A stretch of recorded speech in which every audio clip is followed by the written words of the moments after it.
नमस्कार। UP today के YouTube channel पर आपका स्वागत है।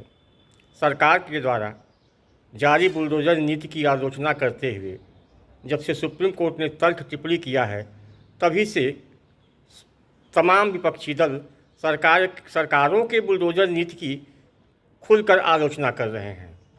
इसी संदर्भ में कांग्रेस पार्टी के राष्ट्रीय प्रवक्ता सुप्रिया सिन्हा जी ने क्या कहा है, आप उनके विचारों से भी अवगत होंगे। और आम आदमी पार्टी के राज्यसभा सांसद संजय सिंह ने क्या कहा है, आप उनके विचारों को भी सुनें। हाँ, एक निवेदन है, यदि आप यूपी टुडे के यूट्यूब चैनल को देखना चाहते हैं तो कृपया लाइक, सब्सक्राइब, बेल आइकन को दबाएं। धन्यवाद। सुप्रीम कोर्ट ने 2 साल देर से ही सही लेकिन बुलडोजर चलाने की घटिया प्रथा के खिलाफ एक तीखी टिप्पणी की है और इसका बिल्कुल स्वागत होना चाहिए, क्योंकि कोर्ट ने सही कहा है कि आरोपी की सजा निर्दोष परिवार वालों को नहीं मिलनी चाहिए। पर आखिर ये बुलडोजर का पूरा बवंडर है क्या? किसके ऊपर चलता है, कब चलता है, क्यों चलता है, ये कौन निर्धारित कर रहा है?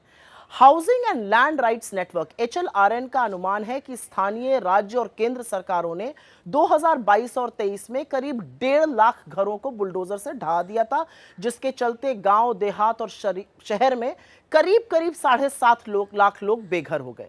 अतिक्रमण को रोकने से लेकर शहरीकरण और आरोपी के खिलाफ हुए एक्शन जैसे कारण इसके लिए दिए गए।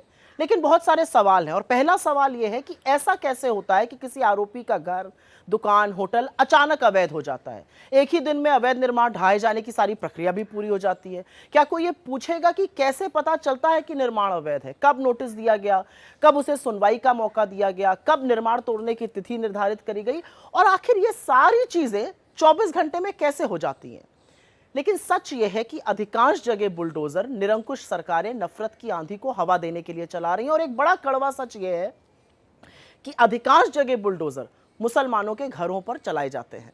असल में बुलडोजर बर्बरता का प्रतीक है, कानून व्यवस्था की धज्जियां उड़ाता है और कोर्ट कचहरियों पर एक करारा तमाचा है। अगर बुलडोजर से ही न्याय करना है तो सारी न्यायपालिकाओं पर ताला लगा दीजिए, उनकी क्या जरूरत है? यह मेरा बिल्कुल मत है। सवाल यह भी है कि अगर सरकारें बकैती में बुलडोजर से कुछ लोगों के घर धड़ल्ले से ढहाती हैं तो बाकी गुंडों के खिलाफ उनको सांप क्यों सूंघ जाता है? एक आरोपी के घर पर बुलडोजर चलेगा, दूसरे पर नहीं चलेगा। एक बस्ती उजड़ेगी, दूसरे के सामने जाकर बुलडोजर रुक जाएगा। तो क्या आरोपी का धर्म यह निश्चित करता है कि बुलडोजर कहां चलेगा? सजा आरोपी को मिलनी चाहिए, उसके घर के बाकी बेकसूरों को क्यों मिलती है? बुजुर्गों को, बच्चों के सिर से क्यों छत और साया उठाया जाता है? यह ठीक नहीं है और यही कोर्ट भी कह रहा है। बुलडोजर चलाने जैसी गैर कानूनी हरकतें असल में अपराधी करते हैं, चुने हुए मुख्यमंत्री नहीं। इसीलिए बुलडोजर वाले बाबा और उनकी इस बर्बरता की नकल करते हुए बीजेपी के तमाम कठपुतलियां प्रशासन कीजिए, पाप नहीं, क्योंकि घर हिंदू को हो या मुसलमान का, बनवाने में एक उम्र लग जाती है। बुलडोजर संस्कृति चल रही देश में। 144 करोड़ लोग सरकारें बना रहे हैं। बाबा साहब डॉक्टर भीमराव अंबेडकर जी संविधान लिख के गए। अपराधों के लिए देश में कानून बना है, न्यायपालिका बनी है। अपराधियों को सजा देने के लिए लोकतंत्र की जगह बुलडोजर तंत्र चल रहा है। अभी एक बड़ी सख्त टिप्पणी न्यायपालिका की सुप्रीम कोर्ट की बुलडोजर के बारे में आई है। अपराध है, आप धारा के अलग अलग धाराएं हैं, उसमें आप मुकदमा दर्ज कीजिए, कार्रवाई कीजिए, सजा दिलाइए। किसी के घर पे बुलडोजर कैसे आप चला सकते हैं? और मैं बार बार कहता हूं कि बुलडोजर किसी का सगा नहीं है। यह बहुत बेवफा है बुलडोजर। यह कभी छतरपुर के मध्य प्रदेश में मुसलमान के घर पे चलता है तो भाजपाई लड्डू बांटते हैं, खुशी मनाते हैं, ए बुलडोजर चल गया, मुसलमान का घर जमींदोज हो गया। फिर काशी में चलता है, हमारे पुरातन मंदिरों पे चलता है। 300 से ज्यादा मंदिर तोड़े गए काशी के अंदर, मैं पूरी जिम्मेदारी से बात कह रहा हूं।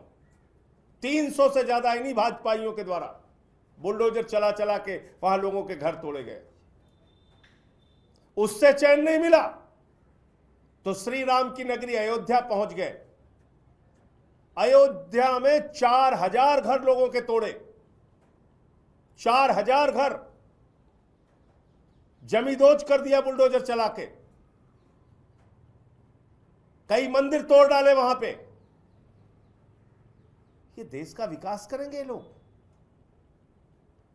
कहीं अयोध्या में बुलडोजर चल रहा है, कहीं काशी में बुलडोजर चल रहा है, और कितने छद्म राष्ट्रवादी हैं भाजपाई, भारत माता की जय लगाते हैं और भारत माता के मंदिर पर वाराणसी में, काशी में बुलडोजर चलाते हैं।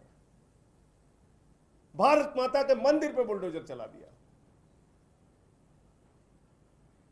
नोएडा में एक त्यागी के घर पे बुलडोजर चलाया, बदले में फिर जिन लोगों ने आरोप लगाया था उनके घर पे बुलडोजर चलाया।